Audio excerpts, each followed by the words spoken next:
இன்றைக்கு தமிழகத்திலே மக்கள் விரோத ஆட்சி நடத்தி கொண்டிருக்கின்ற மன்னராட்சி நடத்தி கொண்டிருக்கின்ற சர்வாதிகாரியாக இருக்கின்ற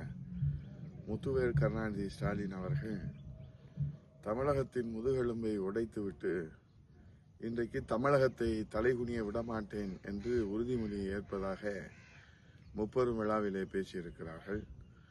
அவர்கள் மாண்புமிகு எதிர்க்கட்சி தலைவர் வருங்கால முதலமைச்சர் புரட்சித் தலைவர் ஐயா எடப்பாடியார் அவர்கள் மீது அரசியல் காழ்ப்புணர்ச்சியோடு வன்மத்தை அவர்கள் இன்றைக்கு முப்பெரும் விழாவிலே வாய்க்கு வந்தபடி விமர்சனம் செய்திருக்கிறார்கள். ஆளுகிற கட்சியும் எதிர்க்கட்சியும் இன்றைக்கு ஆளுகிற கட்சிக்கு எதிர்க்கட்சி இந்த நாட்டில் இருக்கக்கூடிய கள நிலவரங்களை, மக்கள் கோரிக்கைகளை, மக்கள் எண்ணங்களை, மக்கள் எதிர்பார்ப்புகளை,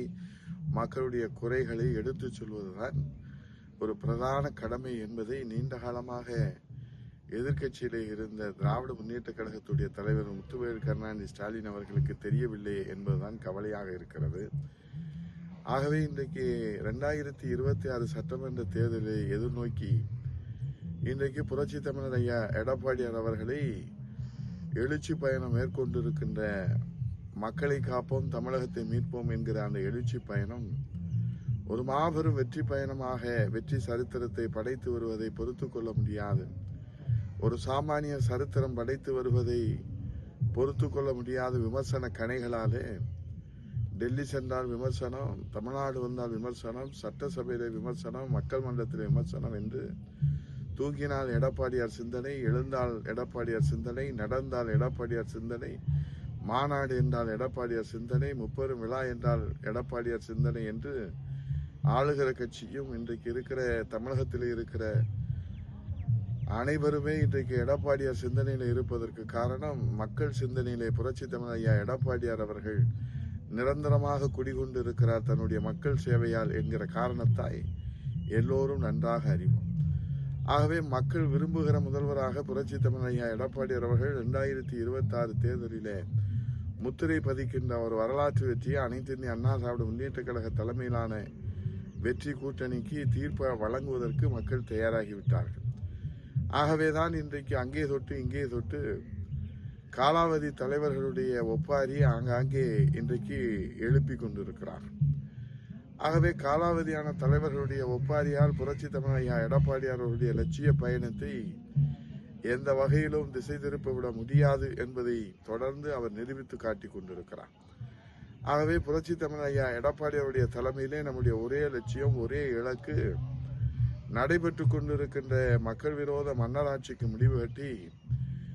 மக்கள் விரும்புகிற மகத்தான மக்களாட்சியை புரட்சி தமிழர் ஐயா எடப்பாடியுடைய தலைமையிலே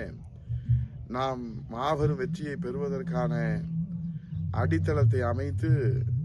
களத்தில் நின்று ஊன் உறக்கம் பாராது, இரவு பகல் பாராது உழைக்க வேண்டும். ஆகவே ஒப்பாரி தலைவர்களுடைய அந்த கருத்துக்களும் காலாவதி தலைவர்களுடைய ஒப்பாரியிலே வெளிப்படுகிற கருத்துக்களும் நாம் அதற்கெல்லாம் காது கொடுத்து கேட்பதற்கு நேரமில்லை. ஏனென்றால் உழைப்பு உழைப்பு உழைப்பு என்று உழைத்துக் கொண்டிருக்கின்ற புரட்சி தமிழர் ஐயா எடப்பாடியார் அவர்கள் உழைப்பின் அடையாளமாக, அர்ப்பணிப்பின் அடையாளமாக இந்த தமிழகத்தை மீட்பதற்காக, மக்களை காப்பதற்காக அவர் எடுத்துக்கொண்டிருக்கின்ற இந்த தியாக வேள்வியிலே கரம் கோர்த்து நாம் துணை நிற்க வேண்டிய தருணம் இது. ஆகவே கழக அம்மா பேரவை 32வது வாரமாக இந்த மாபெரும் திண்ணை பிரச்சாரத்தை நாளைய தினம் தமிழகம் முழுவதும் கழக அமைப்பு ரீதியான 82 மாவட்டங்களில் வெற்றி வாகை சூடுகின்ற வகையிலே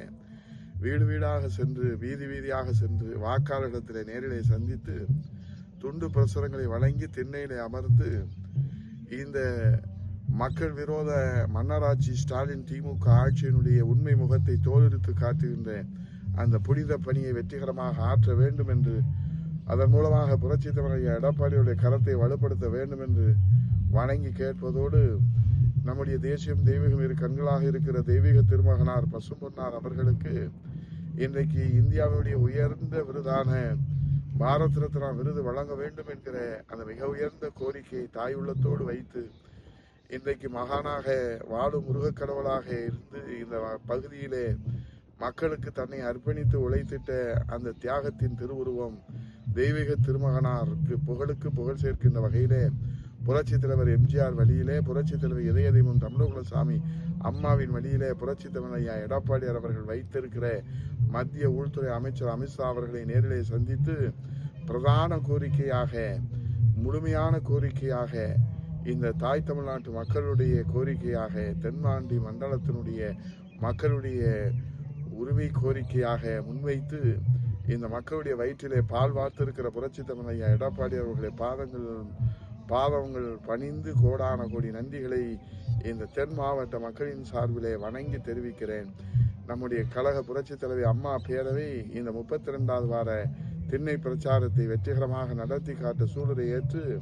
பேரறிஞர் பெருந்தகை அண்ணாவுடைய பிறந்த தின விழா, தந்தை பெரியாருடைய பிறந்த தின விழா சூளுரையாக மீண்டும் அனைத்து இந்திய அண்ணா திராவிட முன்னேற்ற கழகத்தினுடைய அம்மாவினுடைய ஆட்சி, மக்களாட்சி, இரட்டை இலை ஆட்சி, புரட்சி தமிழ் ஐயா எடப்பாடி அவருடைய தலைமையிலே ஏழை எளியோருடைய ஆட்சி, மக்களாட்சி மலர்வதற்கு சூளுரை ஏற்று களம் செல்வோம், வெற்றி வாகை சூடுவோம். நன்றி, வணக்கம்.